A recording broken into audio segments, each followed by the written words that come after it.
Halo, selamat pagi, siang, maupun malam. Perkenalkan, nama saya Matthew Christian Korputi dari Regu 22B, dan pada kesempatan kali ini, izinkanlah saya untuk membagikan refleksi saya terkait pembelajaran mata kuliah keamanan internasional selama setengah semester ini. Pembahasan saya terdiri atas 7 bagian, sesuai dengan 7 sesi yang saya telah hadiri. Sesi pertama, keamanan dalam hubungan internasional dapat dipahami menggunakan 4 pertanyaan. Pertama, keamanan dalam hal apa, yaitu kehidupan sosial. Kedua, keamanan dari apa, yaitu ancaman bahaya dari manusia sekitar atau gangguan di luar dirinya. Ketiga, keamanan untuk apa, yaitu agar manusia sebagai makhluk sosial dapat terbebas dari rasa takut, menciptakan keteraturan dan prediktabilitas. Dan keempat, keamanan dengan cara apa, yaitu melalui deterrence, yang mana pandangan tradisional akan mengatakan bahwa hal tersebut dapat diwujudkan dengan kekuatan militer. Sejarah telah membuktikan bahwa yang namanya ancaman itu akan selalu ada, sehingga keamanan menjadi sesuatu yang terus dikejar manusia dan negara. Keamanan mengenal dua pendekatan, yaitu pendekatan normatif berupa tindakan preventif dan idealis, dan pendekatan instrumental. Ini merupakan tindakan represif yang efeknya itu langsung dirasakan oleh pihak lawan. Yang harus dipahami di sini adalah sifat keamanan yang socially relative, artinya sesuatu dikatakan mengancam apabila dirasa atau dipandang demikian oleh audiens atau penerimanya. Selain itu, definisi keamanan dapat dilihat dari tingkatannya. Dalam tingkat nasional, keamanan diwujudkan dengan mengatasi ancaman dari luar dan dalam batas suatu negara. Ini yang dikenal sebagai national security, berbeda dengan keamanan internasional atau international security yang melihat bahwa satu-satunya aktor adalah keseluruhan sistem global dan ancamannya datang dari dalam sistem itu. Adapun human security, yaitu keamanan diwujudkan berupa perlindungan HAM. Sesi ini ditutup dengan penekanan bahwa pengupayaan keamanan merupakan sebuah kontrak sosial. Artinya, untuk mewujudkan keamanan diperlukan sebagian dari kebebasan manusia dikorbankan. Contohnya, apabila paspor kita sudah melewati masa berlakunya, kita telah merelakan kebebasan kita untuk pergi berjalan-jalan ke luar negeri. Di sisi lain, hal ini memfilter orang-orang yang keluar masuk ke dalam negara kita. Sesi yang kedua, awal perkembangan Regional Security Complex Theory dapat dihubungkan dengan evolusi teori mainstream HI. Pasca Perang Dunia, dunia internasional menganut asumsi teori realis, bahwa kondisi di luar yang anarkis telah mengharuskan negara mengandalkan rule of law, balance of power, serta kekuatan de facto-nya, baik itu ekonomi, militer, luas wilayah, ataupun populasi. Kemudian, berakhirnya Perang Dingin yang ditandai dengan kemenangan ideologi kapitalis liberal atas ideologi komunis, merupakan era asumsi liberal, bahwa di tengah aturan main yang berbeda dan power dynamic, suatu persamaan kepentingan dapat ditemukan. Namun, setelah kedua era ini muncul pandangan dari Barry Buzan bahwa realis dan liberal kurang memadai dalam memahami hubungan internasional, karena diperlukan sebuah persamaan identitas yang dibentuk dari persamaan nilai dan kepentingan. Hal ini dikenal dengan asumsi konstruktivis. Lebih lanjut, Buzan mengajukan adanya pergeseran dari perspektif global ke subglobal, bahwa tidak lagi proses securitization dipandang secara top-down, melainkan secara bottom-up, yang mana masing-masing region menentukan apa yang disecuritize, bisa itu politik, ekonomi, masyarakat, ataupun lingkungan, dan bagaimana proses tersebut dilakukan. Ya, dan ini tidak lagi terbatas pada kekuatan militer. Ini menimbulkan adanya proses widening atau pelebaran yang berpotensi mengganggu koherensi intelektual karena terlalu luas cakupannya. Urutannya harus tetap menurut Weaver, yaitu Strategic Security Studies, International Security, International Relations, dan Political Science. Pada akhirnya, perlu diingat bahwa tidak bisa sepenuhnya satu teori saja yang digunakan dalam studi karena sifatnya hanya dapat menjelaskan sebagian dari perilaku manusia dan negara.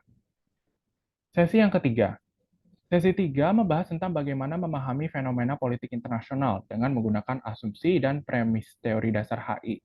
Dalam teori realis, di mana unit paling penting adalah negara dan tidak ada pihak yang lebih berdaulat, konteks politik internasional dapat dipahami sebagai perlombaan untuk mendapatkan kekuatan sebanyak-banyaknya dan memenuhi kepentingan nasional. Di sini, negara dihadapi dengan kondisi anarki yang brutish dan juga chaotic hanya dapat bergantung pada diri sendiri dan kekuatannya. Era Orde Baru, yaitu pasca Perang Dingin, mulai muncul liberalisme yang dipimpin oleh Immanuel Kant, yang percaya pada adanya sisi baik yang dimiliki oleh manusia. Hal ini diwujudkan dengan relasi negara yang bertujuan untuk mencapai kepentingan bersama atau seperti yang kita kenal sebagai common interest. Liberalisme berusaha dikembangkan lebih lanjut dengan neoliberalisme. Di sini ditetapkan sebuah wasit atau arbiter guna mengawasi jalinan kerjasama antar negara. Inilah yang kita kenal sebagai organisasi atau institusi internasional. Kemudian muncul teori konstruktivisme dengan tokoh ternama Alexander Wendt yang mengatakan bahwa tidak cukup perjanjian internasional, melainkan harus ada kesamaan identitas, seperti yang kita lihat dalam Uni Eropa. Selanjutnya, sesi ini menjelaskan tentang just war theory. Ada dua, ada jus ad bellum, artinya keputusan negara berperang harus didorong oleh keinginan mereka untuk membela diri. Yang kedua ada jus in bello, yaitu dalam peperangan harus diskriminatif, artinya terbatas pada kombatan saja, dan proporsional, artinya tidak menggunakan senjata pemusnah massal atau weapons of mass destruction, seperti senjata nuklir. Terakhir, perkembangan zaman telah menimbulkan terjadinya perang irregular seperti dalam ruang siber. Sesi yang keempat. Sesi 4 membahas tentang buku Barry Buzan, People, States, and Fear yang membedah sistem teori bahwa negara tidak bisa dilihat sebagai satu unit yang independen. Negara terdiri atas individu yang dipersamakan karakteristik tertentu, bahwa negara hanya merupakan salah satu sampel atau bagian dari unit. Perlu ada perhitungan terhadap faktor individu dan ketakutan mereka terhadap ancaman apapun yang mengancam eksistensi individu, seperti halnya dalam sistem anarki. Buzan dalam bukunya berusaha memotret hubungan antara individu sebagai unit analisis yang paling kecil dan tidak bisa diabaikan dengan keamanan negara atau security of the state. Individu membentuk social contract, artinya state perlu mengamankan dirinya untuk individu di dalamnya dan di saat yang bersamaan mengatasi sistem internasional yang anarkis. Yang dilindungi di sini dapat berupa sumber daya, rakyat, nilai abstrak atau ideologi ataupun tujuan bangsa, konstitusi, hal-hal yang terlihat seperti batas negara dan demografi, maupun yang tidak terlihat seperti visi, perekonomian, dan way of life negara, seperti yang dikatakan oleh Bush setelah serangan 9/11. Yang ingin dikatakan Buzan di sini adalah perihal mengamankan dunia tidak hanya mengamankan negara, tetapi juga individu dan kepentingannya. Namun, dalam mewujudkan keamanan individu, negara harus melakukan tindakan-tindakan yang membatasi kebebasan manusia di dalamnya. Negara seperti Afghanistan memiliki pemerintahan yang represif sehingga tidak efektif. Berbeda dengan Amerika Serikat yang merupakan strong state yang didasari liberalisme dan demokrasi. Untuk mengatasi anarki, diperlukan integrasi antara teori mainstream HI. Sesuai dengan realisme, negara perlu mempersenjatai dirinya. Sesuai dengan liberalisme, negara dapat melakukan kegiatan dagang ataupun kerjasama. Dan sesuai dengan konstruktivis, negara antara negara itu ketika berelasi, berinteraksi, mereka itu membentuk sebuah shared identity. Sesi yang kelima, guna memahami keamanan non-tradisional serta mengapa dan bagaimana fenomena itu dapat muncul dan dijelaskan, kita harus kembali kepada definisi keamanan itu sendiri.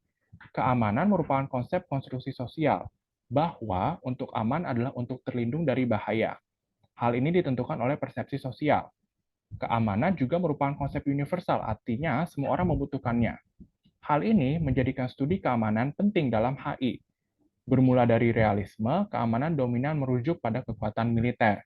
Asumsinya adalah jika militernya unggul, keamanan akan terjamin. Pasca Perang Dingin, pandangan tradisional yang state-centric ini menjadi lebih ekspansif, namun tidak meninggalkan perihal apa yang diamankan. Sumber-sumber ancaman juga menjadi lebih beragam, sehingga lebih banyak pula yang harus disekuritize. Tidak hanya ancaman ke negara, tetapi juga ancaman terhadap seluruh elemen dari negara tersebut. Termasuk di dalamnya adalah pertumbuhan penduduk, penyakit, refugees, dan juga kelangkaan sumber daya. Ini adalah beberapa contoh dari hal-hal keancaman non-tradisional ya. Hal ini memunculkan perdebatan antara yang menganggap keamanan terbatas pada interstate behavior saja dan yang melihat keamanan sebagai konsep universal yang disetujui aktor dalam sistem level. Terlepas dari semua itu, tidak dapat dipungkiri bahwa keamanan patokannya adalah bagaimana mengatasi ancaman global dengan upaya global ya. Global threats require global efforts. Keamanan yang merupakan konstruksi sosial telah melahirkan pandangan yang beragam terkait siapa dan mengapa sesuatu itu disekuritize. Ada yang bergeser dari pemahaman national security ke international security, Dan ini dapat berupa negara-negara itu mewujudkan keamanan dalam hal pangan, keamanan energi, air, kesehatan, dan sebagainya. Sesi yang keenam, keamanan internasional mengenal tiga istilah, ada aktor, agensi, dan struktur. Aktor dipahami sebagai subjek yang mempunyai kebebasan untuk berpikir dan bertindak. Dalam ilmu sosial tidak bisa dikatakan bahwa aktor itu 100% bebas. Kenapa? Karena adanya hubungan sebab akibat antara aktor dan juga struktur, yang merupakan produksi dari aktor yang berpikir dan bertindak itu, sehingga mengubah keadaan termasuk aktor itu sendiri. Sedangkan agensi didefinisikan sebagai kemampuan individu untuk mempengaruhi perubahan, membuat pilihan secara otonom dan independen, serta bertindak dengan cara-cara yang menentukan nasib sendiri. Ada saat-saat di mana aktor dapat membentuk atau melonggarkan struktur.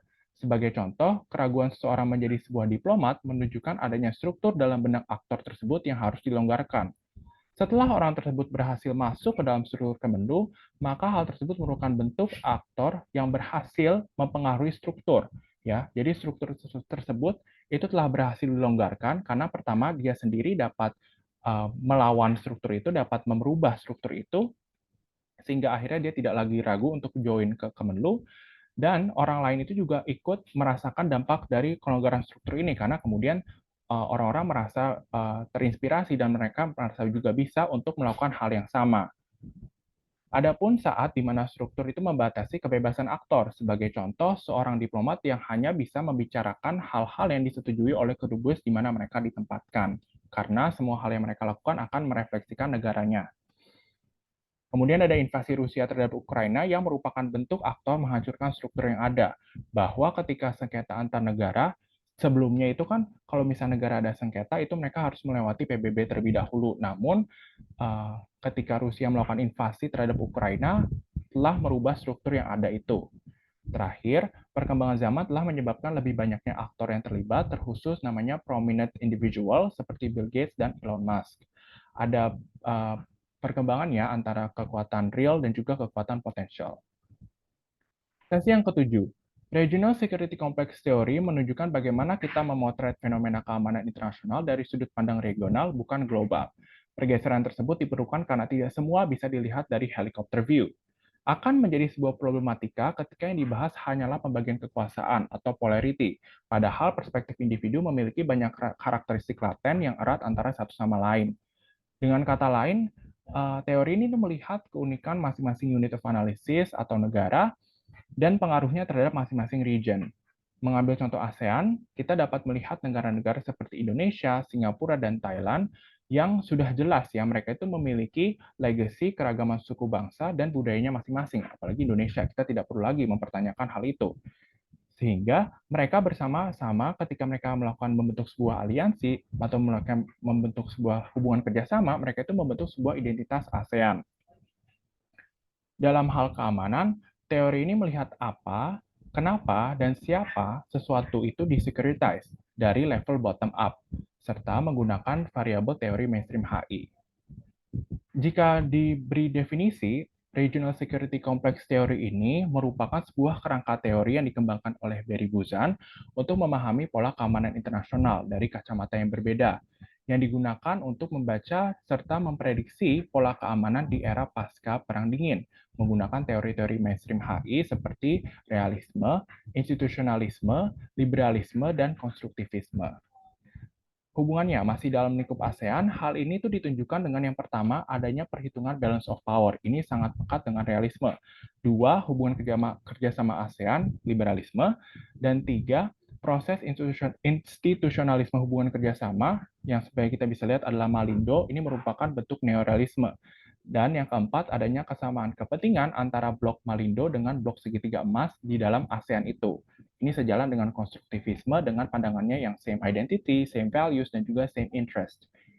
Teori ini tidak memberikan blanket statement kepada negara hanya karena region mereka. Justru sebaliknya ya, region tersebut dengan keragamannya masing-masing, maksudnya negara-negara yang ada di region itu dengan keragamannya masing-masing itu mereka justru membentuk region tersebut, membentuk identitas region tersebut. Jika kita menggunakan gambaran, gambarannya itu adalah seorang yang hanya karena kuliah di negara asing, bukan berarti mereka akan menyebarkan propaganda negara tersebut. Baik, sampai di situ dulu sharing saya terkait apa yang telah saya dapat setengah semester ini dalam mata kuliah keamanan internasional. Mohon maaf bila ada kekurangan kata dan terima kasih atas perhatiannya. Sampai jumpa.